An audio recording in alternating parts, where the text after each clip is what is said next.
মনে হচ্ছে যে আমরা যুদ্ধের ময়দানে আমরা সৈনিক হয়ে রয়েছি, ওরকম একটা অনুভব হয়েছে। রক্ত দেখে তত্ত্বটা তখন আর শরীরে সহ্য হচ্ছিল না। আমার ভাই বোনের রক্ত। আমার পরিচয় মোহাম্মদ মিরাজ।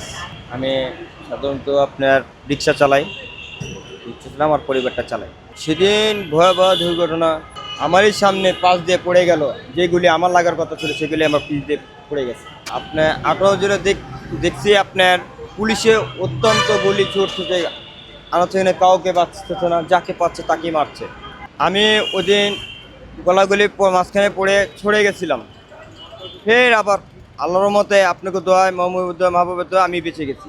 রাফলপুরটা আমার ডান চোখে লেগে যায়। ভাগ্য ভালো যে আমার চোখের ভিতরে লাগেনি, চোখের সাইডে লেগেছে, নাহলে আমার চোখটা বাদ হয়ে যাবে।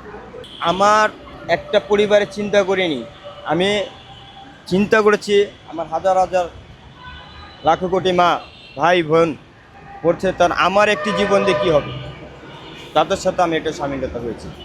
আমি রিক্সা চালক না, ওই ভয়টা কাজ করিনি, কারণ ওই ভয়টা তারা ভেঙে দিয়েছে। তারা ওই মুহূর্তে এমন সিচুয়েশন করতে ওই ভয়টা ভেঙে দিয়েছে। তখন কাউকে মানার স্কোপ আমাদের ছিল না, যার জন্য হাতে আইন তুলে নিতে বাধ্য হয়েছি। মনে হচ্ছে যে আমরা যুদ্ধের ময়দানে আমরা সৈনিক হয়ে রয়েছি, ওরকম একটা অনুভব হয়েছে। রক্ত দেখে তত্ত্বটা তখন আর শরীরে সহ্য হচ্ছিল না। আমার ভাই বোনের রক্ত, তাইতে মেতে পড়েছি।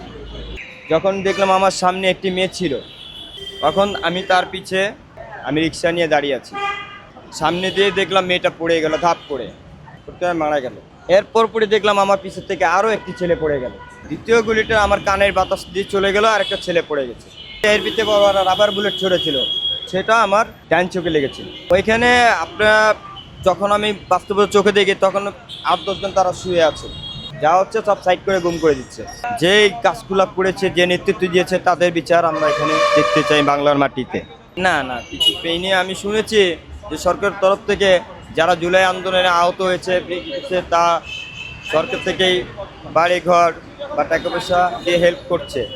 কারণ আমি তো পাচ্ছি না, আমিও তো একটি যোদ্ধা। কারণ জুলাই আন্দোলনে আমার ডাইন ছেড়ে যদি আমি পঙ্গুত্ব করতাম, আমাকে দেখতে কে, আমার পরিবারটা দেখতে কে। রিক্সা চালক, তারপর এই যে সরকারের কাছে আবেদন, আমার দিলেও খুশি, না দিলেও খুশি। সরকারের কাছে আমি আছে যে এরকম জিনিসটা আর দেখতে না হয়, জুলাই আন্দোলনের মতন আর দুর্ঘটনাতে আর দেখতে না হয়।